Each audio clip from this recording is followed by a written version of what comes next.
You're watching Let's Chat.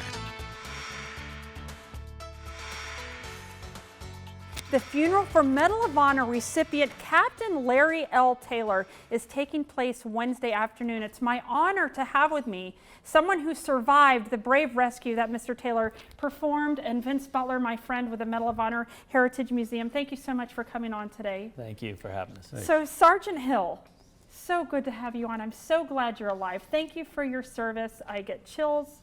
What an honor. Tell me a little bit about that day. We were able to sneak into the area that we thought was empty. It turned out it was a big old horseshoe with people on three sides, and we started to head back the way we came into a wood line, and basically another squad moved in there. Still didn't know we were there, but we were cut off. We're so sad Captain Taylor passed away, and the nation's grateful we were able to honor him with that medal. I'm sure people have asked you, what would you tell him? What would you tell him? Have you told him for what he did for you all?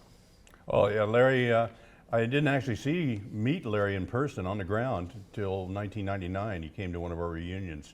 So it'd been a long time after the war. My team leader, that was the first time I'd seen him and the last time I saw him. He passed away a few years ago. But yeah, Larry and I have had a strong friendship since 1999. He came to our Ranger reunions, which are held biannually, now actually annually, the 1st Infantry Division, long range patrollers and Rangers. And we go to his reunions, Vietnam Helicopter Pilots and Crewmen's Association. Wow. And you're the only surviving soldier of that 4-man team.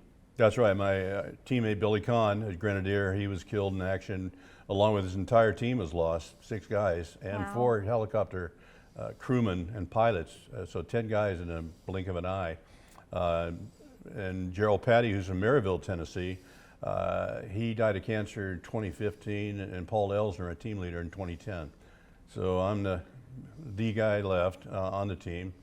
And now the only other person that was on the mission was Larry Taylor's co-pilot that night, J.O. Ratliff.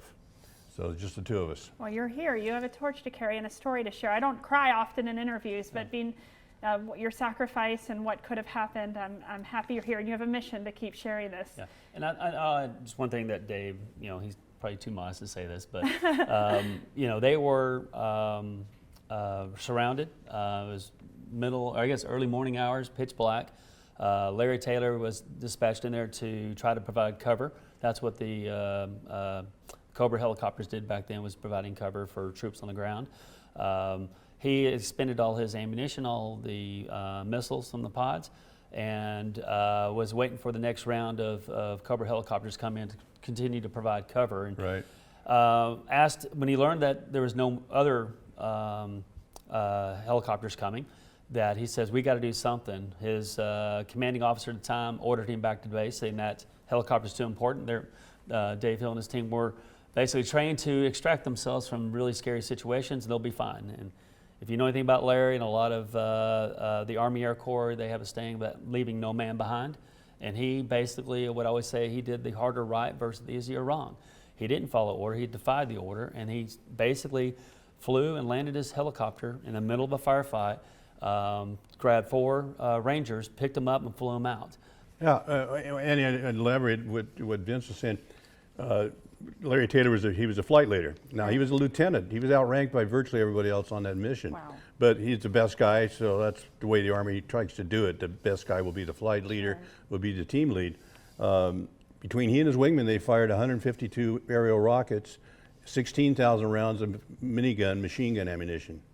Our grenadier fired 75 rounds from our grenade launcher. Each of us, other 3 riflemen, expended all of our 650 rounds for our rifles. Wow. So it was the end of the story if he didn't get us. Well, we need to tell the story again and again and again and keep telling it. Yes. And I'm so thankful you could come on. We have to wrap. I need the funeral information, Okay. The festivities, the events.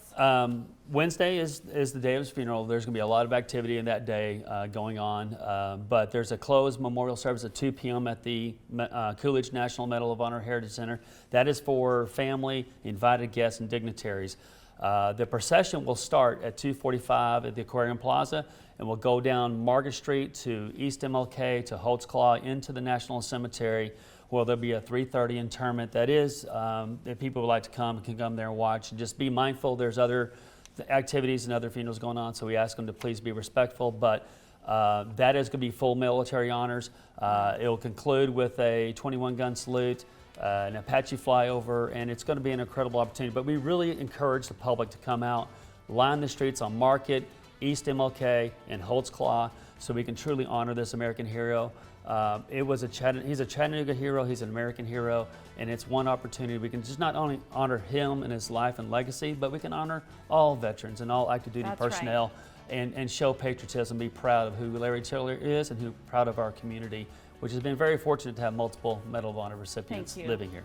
2:45 p.m., concluding at 3:30 at the Chattanooga National Cemetery with an incredible military honor for Captain Larry Taylor. Thank you again for coming on, Sergeant Hill, and Vince, as always. All right, thank you for having us. Thanks, Andy.